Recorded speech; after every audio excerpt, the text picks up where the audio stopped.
Today, millions of young Indians have this one common question that will AI kill the Indian IT jobs or will it give rise to various opportunities in its field? So let's discuss this topic thoroughly. Indian IT sector एक 300 billion dollar का empire है, लेकिन अगले 3 सालों में यहाँ काम करने वाले 10 में से 4 बेसिक कोडर्स और टेस्टर्स की जॉब गायब हो सकती है। ओपन एआई और एंट्रोपिक जैसे एआई जायंट्स ने एक ऐसा पैनिक क्रिएट किया है जिसे मार्केट समझ नहीं पा रहा, लेकिन इस फियर के बीच एक सीक्रेट 100 बिलियन डॉलर की अपॉर्चुनिटी छिपी है, जिसे इन्फोसिस के नंदन नीलेकनी द डिप्लॉयमेंट गैप कहते हैं। मैं हूं सृष्टि और आज हम डेटा के साथ इस गैप को डिकोड करेंगे। प्रॉब्लम सिर्फ एडवांस्ड एआई का आना नहीं है, बल्कि उस स्पीड का है जिससे वो इवॉल्व हो रहा है। हिस्टोरिकली इंडियन आईटी का core business model cheap maintenance work और लेबर आर्बिट्रेज रहा है, पर जब एक एडवांस्ड एआई मॉडल जैसे GPT 5.3 या ओपस 4.6 एंटरप्राइज ग्रेड सॉफ्टवेयर कुछ ही सेकंड्स में लिख सकता है, तो हजारों एंट्री लेवल कोडर्स की जरूरत क्यों पड़ेगी? ये इंडियन आईटी के लिए एक डायरेक्ट एग्जिस्टेंशियल क्राइसिस बन चुका है। इंडियन आईटी Y2K और बैक ऑफिस टास्क पर बिल्ड हुई थी, जहां स्केल मैटर करता था। डिकेड्स तक हम पूरे वर्ल्ड की आईटी मेंटेनेंस और बैक एंड एग्जीक्यूशन हब बन रहे थे, पर आज स्केल नहीं, स्पीड मैटर करता है। पर ग्लोबल कंपनीज का एक्चुअल टेक आर्किटेक्चर आज कैसा दिखता है? रियलिटी बहुत मेसी है। मल्टीनेशनल कंपनीज ने सालों तक अपने फाउंडेशनल टेक को अपग्रेड करने में डिले किया है। एक ही कंपनी में 1960s के पुराने मेन फ्रेम्स और 2000s के राउटर्स एक साथ क्लमज़ली रन कर रहे हैं। और दोस्तों, ग्लोबल टेक का यही मेसी स्ट्रक्चर इंडियन आईटी के लिए एक सीक्रेट वेपन बन सकता है। अगर हम ग्लोबल टेक लैंडस्केप को देखें तो पिक्चर और क्लियर होती है। वेस्टर्न टेक जायंट्स अपना सारा पैसा फाउंडेशनल मॉडल्स बनाने में लगा रहे हैं। दूसरी तरफ इंडिया ने खुद को दुनिया का डिप्लॉयमेंट इंजन पोजीशन कर लिया है।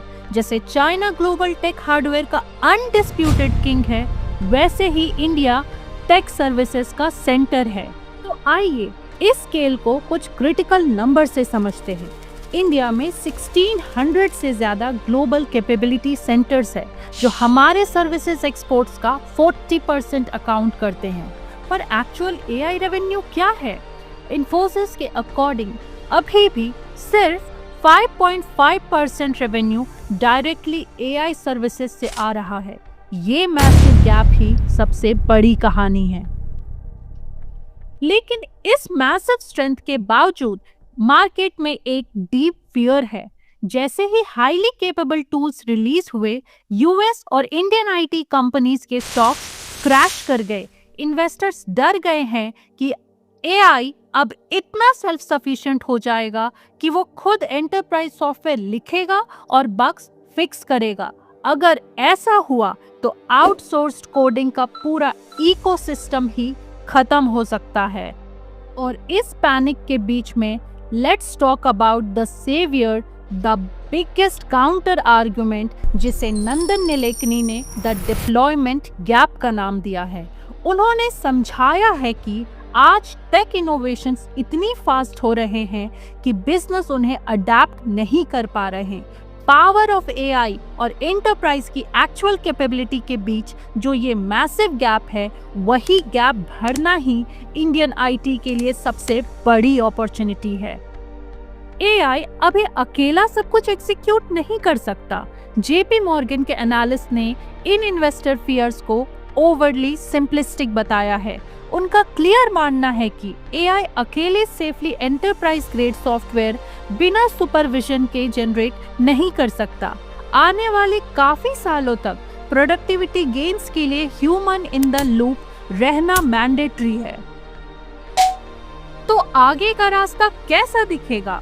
सबसे बड़ा फ्यूचर शिफ्ट होगा बाय से बिल्ड की तरफ। कंपनीज अब ऑफ द शेल्फ सॉफ्टवेयर खरीदने के बजाय कस्टम एआई सॉल्यूशंस बिल्ड करने का प्रेफर करेगी।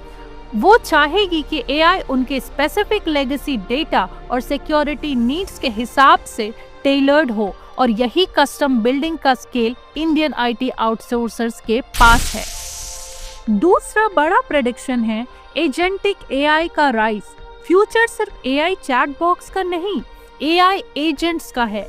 ये वो टूल्स होंगे जो पुराने 80s के एप्लीकेशन के ऊपर एक स्मार्ट लेयर की तरह बैठ जाएंगे।